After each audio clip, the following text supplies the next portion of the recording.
Researchers often want to summarize the data they have. They can do that, for instance, by means of a frequency table. In this video, I will show you how you can use a frequency table to build informative graphs. I will also discuss the possible shapes that the data distributions in these graphs could take. Imagine I studied where the football players in the main football competition in Spain come from. This frequency table could be the result. You can see that 280 players come from Europe, 16 from North America, 56 from South America, 32 from Africa, and 16 players from Asia. I've also added the relevant percentages. You might want to present these results by means of a graph. Let me show you two possible ways in which you could do that. What you see here is a pie chart. The categories of the variable you would like to summarize are displayed by means of slices of a pie. In a pie chart, the surface of the slices represent the percentages of observations in each category. You can see at a glance that almost 3/4 of all the football players come from Europe. Another way to summarize the same data is with a bar graph, which also shows you very clearly how the data are distributed over the various categories of the variable. The height of the bars represent the percentages of observations in each category. Both types of graph have advantages and disadvantages. An advantage of the pie chart is that you can see immediately that about 75% of the players come from Europe. You cannot discern that information that easily from the bar chart without making a few calculations. On the other hand, however, the exact number of players in each category is not easily retrieved from a pie chart. While in a bar chart, you can see easily, for example, that a little over 50 players come from South America. A bar graph has advantages over a pie chart if the number of categories of a variable increases.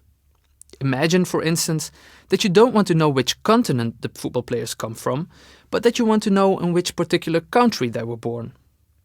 This pie chart displays the results. As you can see, it is very messy.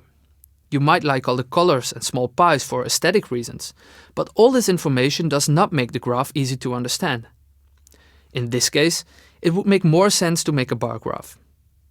This graph contains a lot of information as well. Yet, I would argue that it is much better digestible than the two colorful pie chart you saw before. Up till now, we have talked about a categorical, or more precisely, a nominal variable.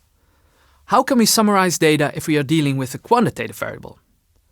One possibility is with a dot plot. The idea is easy. Imagine you have information about the physical height of 10 football players, expressed in centimeters. This is the data matrix. First, you draw a horizontal line and label the possible values on it in regular intervals, like this. Next, for each observation, you place a dot above its value on the horizontal line. So here, here, here, and here. That's it. You can imagine that a dot plot is useful when you have only a couple of observations. However, it becomes messy when you have a large sample. With a sample of 100 players, it would look something like this. If we have many observations, researchers therefore usually make use of another type of graph, the histogram. Here you see one. A histogram is similar to a bar graph in the sense that it uses bars to portray the frequencies or relative frequencies of the possible values of a variable. However, there is one important difference. That difference is that the bars in a histogram touch each other. This touching represents that the values of an interval ratio variable represent an underlying continuous scale. Say we are interested in the body weight of Spanish football players. If we have very detailed measures of weight, like 83.9 or 74.5 kilograms, it doesn't make sense to draw a separate bar for every single value. Instead, we construct intervals. In this graph, we have 10 intervals of 5 kilograms. The first interval ranges from 47.5 kilograms to 52.5 kilograms. 50 is displayed because it is the middle of that interval. There are no fixed rules for how many intervals to make. However, it is important that the intervals have equal widths. So, in this case, always 5 kilograms. You can see at a glance that most players weigh around 75 kilograms. You can also see that a weight of less than 60 or more than 90 is rather exceptional. As you can see, this histogram has a particular shape. It has the shape of a bell, has one peak, and is approximately symmetric. You will encounter such distributions very often. But not all histograms have this shape. A histogram can also be skewed to the left or to the right. A skewed histogram is not symmetric because one side of the distribution stretches out further than the other. This histogram is skewed to the left, and this one is skewed to the right.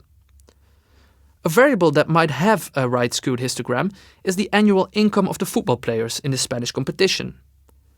There won't be many players with a very low income compared to the average income of the players. However, there will be some players who earn much more money than the majority of the players. For that reason, there is a longer right tail. A histogram could also have two peaks instead of one. Imagine a football match between two teams of 6 to 8-year-old players. After the match, all children and their parents go for a drink in the canteen. You are interested in the question how old the people in the canteen are. Well, the histogram of the variable age might in this case well have two peaks. After all, those present in the canteen are children between 6 and 8 years old, and their parents, which are most likely somewhere between 30 and 40 years old. You will therefore probably have a peak around 7 and a peak around 35 years old. We say that this variable is bimodal instead of unimodal. Okay, the most important lesson to take home from this video is that it's always a good idea to summarize your data by means of graphs. If you're dealing with nominal or ordinal variables, you should make a pie chart or a bar graph. And if your variable of interest is an interval ratio variable, you should make a histogram. And never forget to look at the shape of your variable. Is it bell-shaped and symmetric? Is it unimodal or bimodal? Is the distribution skewed? Assessing the shape of a distribution is of essential importance because it could affect the statistical methods you are going to employ later on.